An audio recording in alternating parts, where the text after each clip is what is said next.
ಅಲ್ಲ ಕರೆಕ್ಟ್ ಅದು ಈಗ ಅದು ಈಗ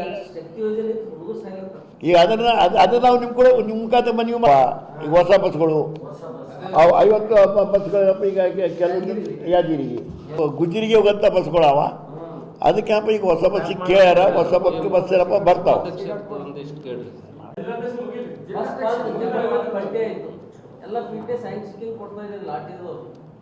ಏನಪ್ಪ ಅಂದ್ರೆ ಕಡಿಮೆನೂ ಆಗ್ತಾವ ಈಗ ಹೊಸ ಒಂದು ಹೆಚ್ಚಿಗೆ ಆಗ್ತಾವೆ ಅವು 2 ವರ್ಷ ಮುಗಿದವ್ರಿಗೆ ಕಡಿಮೆ ಆಗ್ತಾವೆ ಗೃಹ ಜ್ಯೋತಿ ಗೃಹಲಕ್ಷ್ಮಿ ಫಲಾನುಭವಿಗಳು 2,45,929 ಮಂದಿ.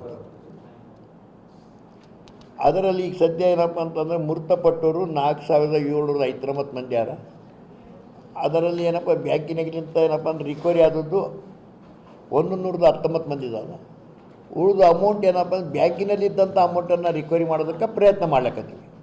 ಸಂಬಂಧಪಟ್ಟ ಇಲಾಖೆದವರೇ ಮಾಡ್ತಾರೆ, ನಾವು ಮಾಡ್ತೀವಿ. 48,61,00,000 ರೂಪಾಯಿ ಪ್ರತಿ ತಿಂಗಳು. ಗೃಹ ಜ್ಯೋತಿದು ಈಗ ನಮ್ಮಲ್ಲಿ ಬೇರೆ ಬೇರೆ ಕಡೆಯಿಂದ ವಲಸೆ ಬಂದಂಥ ಜನ ಭಾಳ ಮಂದಿ ಯಾರ. ಅದು ನಮ್ಮಲ್ಲಿ ಕರ್ನಾಟಕದ್ದು ವೋಟರ್ ಐ ಡಿ ಇಲ್ಲ ಅವ್ರ ಬಳಿ. ಅಂಥವ್ರು ಏನಪ್ಪ ಇದರಲ್ಲಿ ಏನಪ್ಪ ಅಂತಂದರೆ ಉಪಯೋಗ ಮಾಡ್ಕೊಳಕತ್ತಾರೆ. ಅದಕ್ಕೆ ಏನಪ್ಪ ನಾವು ಪ್ರತಿ ಮನೆಗೆ ಹೋಗಿ ಏನಪ್ಪ ವೋಟರ್ ಐ ಡಿಯನ್ನು ಕೇಳಕತ್ತೀವಿ. ನಮ್ಮ ಇವ್ರು ಹೋಗಿ ಜಸ್ಕಾಮ್ದವ್ರು ಹೋಗಿ. ಆದರೆ ಮನೆಯವ್ರು ಏನಪ್ಪ ಇದು ಬಂದಾಗ್ತದೇನು ನಮ್ಗೆ ಸಿಕ್ಕತಕ್ಕಂಥ ಲಾಭ ಹೋಗ್ತದೆ ಅಂತಂದೇಳಿ ಅವ್ರೇನಪ್ಪ ಅಂದ್ರೆ ಯಾವ ರೀತಿ ಸಹಕಾರ ಮಾಡೋರು. ಅದಕ್ಕೆ ಈ ಮುಖಾಂತರ ನಾವು ಏನಪ್ಪ ಕೇಳ್ಕೊಳ್ಳೋದು ಇಷ್ಟೇ, ಎಲ್ಲರೂ ಏನಪ್ಪ ಅದಕ್ಕೆ ಸಹಕಾರ ಮಾಡಿದ್ರೆ ಅದು ಯಾವ ರೀತಿ ಬಂದಾಗಿಲ್ಲ. ಇದು ಸರ್ಕಾರದಾದ ಯೋಜನೆ, ಇದು ಯಾವ ರೀತಿ ಬಂದಾಗಿಲ್ಲ. ಅದಕ್ಕೇನಪ್ಪ ಎಲ್ಲರೂ ವೋಟರ್ ಐ ಡಿ ಕೊಟ್ಟು ಸಹಕಾರ ಮಾಡಬೇಕು.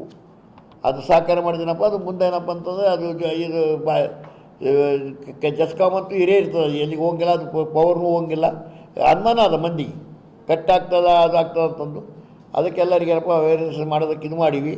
ಮೂರನೇದಪ್ಪ ಅಂದರೆ ಈಗ ನಾವು ಕೊಡ್ತಕ್ಕಂಥ ಅಕ್ಕಿ ಏನಪ್ಪ ಅಂದ್ರೆ ಮಂದಿ ಏನಪ್ಪ ಅಂದ್ರೆ ತಗೊಂಡವ್ರೆ ಏನಪ್ಪ ಹೋಗಿ ದುಕಾನ್ಯಾಗ ಅಲ್ಲಿ ಇಲ್ಲಿ ಮಾರ್ಲಕ್ಕತ್ತಾರ. ಅದರ ಸಲುವಾಗಿ ನಮ್ಮ ಸರ್ಕಾರನೂ ನಮಗೇನಪ್ಪ ಎಲ್ಲರೂ ಈಗ ಜಾಗೃತರಾಗ್ಯಾರ. ಈಗ ಸರ್ಕಾರನೂ ಹೇಳಕತ್ತ ಯಾರು ತಗೊಂತಾರ ಮಾರ್ತಾರ ಅವ್ರಿಗೇನಪ್ಪ ಅಕ್ಕಿ ರಾಷನ್ ಕೊಡೋದೇ ಬೇಡ ಅಂತ ಬಾಬತ್ತಿಗೆ ಬಂದ್ಬಿಟ್ಟಂಗಾಗ್ಯದ. ಅದಕ್ಕೇನಪ್ಪ ಅದು ಯಾರು ಅಕ್ಕಿ ಮಾರ್ತಾರೆ ಅವ್ರು ಶಿಸ್ತು ಕ್ರಮ ತಗೊಂಡೇನಪ್ಪ ಅವ್ರು ರೇಷನ್ ಕಾರ್ಡೇ ಬಂದಾಗಿಬಿಡ್ತಾವೆ. ಒಂದು ವೇಳೆ ಮಾರಿದರೆ ಅವ್ರು ತಗೊಂಡು ಹೋಗ್ತಾರೆ ಅಂದ್ರೆ ಅವ್ರು ತಿನ್ನೋಸೊಳಗೆ ತಗೊಂಡು ಹೋಗ್ಬೇಕು. ಅವ್ರ ಉಪಯೋಗಕ್ಕೆ ಕೊಟ್ಟಿದ್ದು ಅದು ಅವರೇ ಉಪಯೋಗ ಮಾಡಬೇಕು.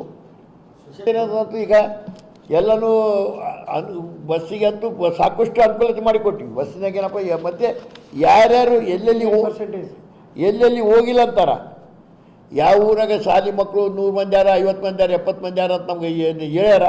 ಆ ಊರಿಗೂ ಬಸ್ಸು ಹೋಗಿ ಆ ಕಾಲೇಜಿಗೆ ಶಾಲೆ ಮಕ್ಕಳು ಏನಪ್ಪ ಮುಟ್ಟಂಗೇನಪ್ಪ ನಾವು ವ್ಯವಸ್ಥೆ ಮಾಡೀವಿ. ಈಗ ಸಾಕಷ್ಟು ವ್ಯವಸ್ಥೆ ಮಾಡೀವಿ. ಒಟ್ಟು 59-60% ಏನಪ್ಪ ಮಂದಿ ಏನಪ್ಪ ಅಂತಂದರೆ ಎಲ್ಲ ಹುಡುಗರು ಮತ್ತು ಇವ್ರು ಲೇಡೀಸ್ ಕಲ್ತೇನಪ್ಪ ಹೋಗ್ಲಕ್ಕತ್ತ, ಮಹಿಳೆಯರು ಕಲ್ತು ಹೋಗ್ಲಕ್ಕತ್ತಾರ. ಅದ್ರ ಬಗ್ಗೆ ಅದ್ರಾಗೇನು ಕಾಂಪ್ಲೇಂಟ್ ಅಂತ ಏನಿಲ್ಲ.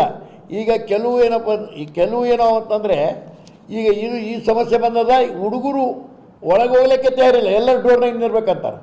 ಈ ಮುಖಾಂತರ ಎಲ್ಲರಿಗೆ ಕೇಳ್ಕೋದಂದ್ರೆ ಮೊದಲು ಅವ್ರವ್ರ ಮಕ್ಕಳನ್ನೇನಪ್ಪ ಅಂದ್ರೆ ಶಾಲೆಗೆ ಹೋಗೋ ಮಕ್ಕಳಿಗೇನಪ್ಪ ಅವ್ರೇನಪ್ಪ ಬಸ್ಸಿನಾಗೆ ಏರಿಸಿ ಒಳಗೆ ಹೋಗಿ ಕುಂತಂಗೆ ಅನುಕೂಲ ಮಾಡಿಕೊಟ್ರೆ ಜಾಗ ಇರಂಗಿಲ್ಲ. ಡೋರಿಗೆ ನಿಂದ್ರದು ಮಾತ್ರ ಸ್ವಲ್ಪ ಬಂದ್ ಮಾಡಿದರೆ ಇವು ಎಕ್ಸಿಡೆಂಟ್ ಆಗೋ ಬಂದಾಗ್ತಾವೆ. ಗ್ಯಾರಂಟಿ ಏನಪ್ಪ ಎಕ್ಸಿಡೆಂಟ್ ಆಗಿಲ್ಲ, ಅನಾಹುತಗಳು ಆಗಂಗಿಲ್ಲ. ಏನಪ್ಪ ಬಸ್ಗಳು ಏನಪ್ಪ ಅದು ಈಗ ಯಾದಗಿರಿದವ್ರು ಏನಪ್ಪ ಅದು ಕೇಳ್ಯಾರ 50 ಬಸ್ಗಳು ಕೊಡ್ತೀವಿ ಅಂತ ಹೇಳ್ಯಾರ. ಕೆಲವು ದಿನದಾಗ 4-6 ತಿಂಗಳು 2-3 ತಿಂಗಳೇನಪ್ಪ 50 ಬಸ್ಗಳು ಬಂದು ಅಂದ್ರೆ ಮತ್ತೆ ಇನ್ನೂ ಹೆಚ್ಚಿಗೆ ಅನುಕೂಲತೆ ಆಗ್ತದೆ. ಅದರಲ್ಲಿ ಅನುಕೂಲತೆ ಆಗಂಗಿಲ್ಲ ಅಂತಿಲ್ಲ, ಅನುಕೂಲತೆ ಆಗ್ತದೆ.